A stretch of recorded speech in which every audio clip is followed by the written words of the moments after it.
ഇപ്പോൾ ശ്രീ വാഴൂർ സോമൻ MLA കൂടി telephone line ചേരുകയാണ്. ശ്രീ വാഴൂർ സോമൻ, ഈ കേസുമായി ബന്ധപ്പെട്ട വളരെ ഗുരുതരമായ ആരോപണങ്ങൾ, അതായത് ഈ പ്രതിയെ വെറുതെ വിട്ട കോടതി നടപടിക്ക് പിന്നാലെ വലിയ ആരോപണങ്ങളാണ് ഉയർന്നു വരുന്നത്. അതായത് ഈ കേസുമായി ബന്ധപ്പെട്ട കൃത്യമായ ഒരു ശാസ്ത്രീയ അന്വേഷണം പോലീസ് നടത്തിയിട്ടില്ല തുടങ്ങിയ ആരോപണങ്ങൾ കൂടി വരുന്നുണ്ട്. ഈ ഒരു അവസരത്തിൽ ഒരു പുനരന്വേഷണം വേണമെന്ന ആവശ്യമാണ് അവിടെ നിന്ന് ഉയരുന്നത്. എന്താണ് ഇതുമായി ബന്ധപ്പെട്ട് താങ്കളുടെ പ്രതികരണം? അതായത് ഈ കേസിനെ സംബന്ധിച്ചിടത്തോളം ഉണ്ടായിട്ടുള്ള വിധി പ്രസ്താവം തികച്ചും തെറ്റാണ്. ഒരു കാരണവശാലും ഈ നാട്ടിലെ ഒരു ജനങ്ങളും ഇത് അംഗീകരിക്കത്തില്ല. ഇക്കാര്യത്തില് പുനരന്വേഷണമാണോ വേണ്ടത്, അപ്പീൽ കേസ് എടുക്കുകയാണോ വേണ്ടത് എന്നത് സംബന്ധിച്ച് അതിന്റെ കാര്യം ഞാൻ ഇന്നലെ ദിവസം തന്നെ ബഹുമാനപ്പെട്ട മുഖ്യമന്ത്രിക്ക് കത്തയച്ചിട്ടുണ്ട്. അവിടുന്ന് കിട്ടുന്ന നിയമോപദേശത്തിന്റെ അടിസ്ഥാനത്തിലും നിർദ്ദേശത്തിന്റെ അടിസ്ഥാനത്തിലും തുടർ നടപടികളുമായി മുന്നോട്ട് പോകണം എന്നുള്ളതാണ് എന്റെ അഭിപ്രായം. ശ്രീ വാഴൂർ സോമൻ, നമുക്കറിയാം കോൺഗ്രസ് ഇതുമായി ബന്ധപ്പെട്ട വലിയൊരു പ്രക്ഷോഭത്തിന് തന്നെ തയ്യാറെടുക്കുകയാണ്. അവരുന്നയിക്കുന്ന ഒരു പ്രധാനപ്പെട്ട ആരോപണം, ഈ കുട്ടി മരിച്ച സമയത്ത് പോസ്റ്റ്മോർട്ടം പോലും വേണ്ട എന്ന് MLA പറഞ്ഞതായി ചില ആരോപണങ്ങൾ അവർ ഉന്നയിക്കുന്നുണ്ട്. എന്താണ് അതേക്കുറിച്ച് താങ്കളുടെ പ്രതികരണം? അത് അവര് പറയുന്നതിൽ അർത്ഥസത്യമുണ്ട്. കാരണം ഇവിടുത്തെ ഒരു രീതി, അതായത് ഇവിടുത്തെ തമിഴ് മാസ് ചെറിയ കുട്ടികൾ മരിച്ചാല് പോസ്റ്റ്മോർട്ടം നടത്തുന്നതിനോട് താല്പര്യമില്ലാത്തവരാണ്.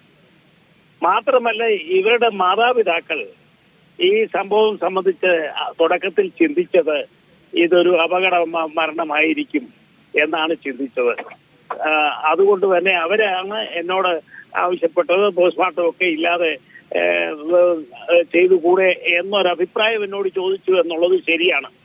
ഞാൻ ആ അഭിപ്രായം സർക്കിൾ ഇൻസ്പെക്ടർ മിസ്റ്റർ സുനിൽകുമാറുമായിട്ട് പങ്കുവച്ചപ്പോൾ അദ്ദേഹം പറഞ്ഞു, അത് പൂർണ്ണമായും നമുക്ക് അപകട മരണമാണ് എന്ന് പറയാൻ കഴിയില്ല, ചെറിയ സംശയങ്ങളുണ്ട്, അന്വേഷണം നടത്തേണ്ടതായി വരും, അതുകൊണ്ട് പോസ്റ്റ്മോർട്ടം നടത്തുന്നതാണ് എത്രയും സേഫ് എന്ന് അദ്ദേഹം പറഞ്ഞു. ഞാൻ പൂർണ്ണമായും അതിനോട് യോജിച്ചു എന്നുള്ളതാണ് സത്യം. യാഥാർത്ഥ്യം അറിയാതെ, ഇവിടുത്തെ കൾച്ചർ അറിയാതെ, ഇവിടുത്തെ യാഥാർത്ഥ്യം അറിയാതെ അങ്ങനെ ഒരു പ്രസ്താവന നടത്തുന്ന കോൺഗ്രസ്സുകാരോട് എനിക്ക് പരമ പുച്ഛം.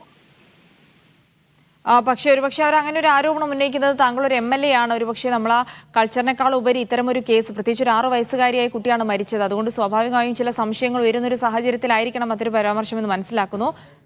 പക്ഷെ ഒപ്പം തന്നെ ഈ കേസുമായി ബന്ധപ്പെട്ട് പോലീസിനെതിരെ വലിയ ആരോപണങ്ങളാണ് ഇപ്പോൾ ഉയരുന്നത്. കൃത്യമായ ഒരു അന്വേഷണം നടത്തിയിട്ടില്ല, അല്ലെങ്കിൽ ശാസ്ത്രീയ രീതിയിൽ അന്വേഷണം പുരോഗമിച്ചില്ല എന്നൊക്കെ ആരോപണങ്ങൾ ഉയരുന്നുണ്ട്. ഈ പോലീസ് അന്വേഷണവുമായി ബന്ധപ്പെട്ട് എന്താണ് താങ്കൾക്ക് മനസ്സിലായത്? അതായത് ഈ സംഭവം നടന്ന 3 ദിവസവും ഈ പ്രതി പോലീസിനോടൊപ്പം സഹായിക്കാൻ എന്ന വ്യാജേന ചുറ്റിക്കറങ്ങുകയായിരുന്നു. പോലീസ് വളരെ ശ്രദ്ധാപൂർവം നടത്തിയ നിരീക്ഷണത്തെ തുടർന്നാണ് ഇയാളിലേക്ക് അവരുടെ സംശയം നീങ്ങിയത്. അതിന്റെ അടിസ്ഥാനത്തിൽ അവര് പ്രതിയെ കസ്റ്റഡിയിലെടുത്തു, ക്വസ്റ്റ്യൻ ചെയ്തു. പ്രതി കുറ്റം പൂർണ്ണമായും സമ്മതിച്ചു. അത് ഡെമോൺസ്ട്രേറ്റ് ചെയ്ത് കാണിച്ചു, എങ്ങനെ നിർവഹിച്ചു എന്ന് ഡെമോൺസ്ട്രേറ്റ് ചെയ്ത് കാണിച്ചു. കാരണം ഈ കുട്ടി മരിച്ച ആ മുറി ഒരു പൂജാമുറിയാണ്, അത് എപ്പോഴും തുറക്കുന്നതല്ല. അതിന്റെ അകത്ത് മുൻവശം തുറന്ന് മാത്രമേ പോകാൻ പറ്റൂ. അതല്ലാതെ പുറകുവശത്തൂടെ പോകേണ്ടത് വലിയ ഉയരത്തിലുള്ള ഒരു ജനാല വഴിയാണ്. അതെങ്ങനെ ചാടിക്കടന്നു എന്നുവരെ പോലീസിനെ അയാൾ കാണിച്ചു കൊടുത്തതാണ്. ഇതെല്ലാം വെച്ചാണ് കേസ് തയ്യാറാക്കിയിട്ടുള്ളത്. അതുകൊണ്ട് അക്കാര്യത്തിൽ യാതൊരു സംശയവുമില്ല. മാത്രമല്ല നാട്ടുകാർക്കും ഇക്കാര്യം ഏതാണ്ട് എല്ലാം ഉത്തമ ബോധ്യം വന്നിട്ടുള്ളതാണ്, അവരുടെ കുടുംബാംഗങ്ങൾക്കും ബോധ്യം വന്നിട്ടുള്ള കാര്യമാണ്. ആ വസ്തുത ഇങ്ങനെ ഇരിക്കെ പിന്നെ പ്രതി രക്ഷപ്പെട്ടത് എന്തുകൊണ്ട് എന്ന് ചോദിച്ചാൽ അത് കോടതിയാണ് അതിന് ഉത്തരം പറയേണ്ടത്. കോടതി അതിനുത്തരം എങ്ങനെയാണ് ശ്രീ വാഴൂർ സോമൻ പറയുക? കാരണം കോടതിക്ക് മുൻപിൽ വന്ന തെളിവുകൾ, അത് പോലീസ് സമർപ്പിക്കുന്ന തെളിവുകളാണ്. കോടതിക്ക്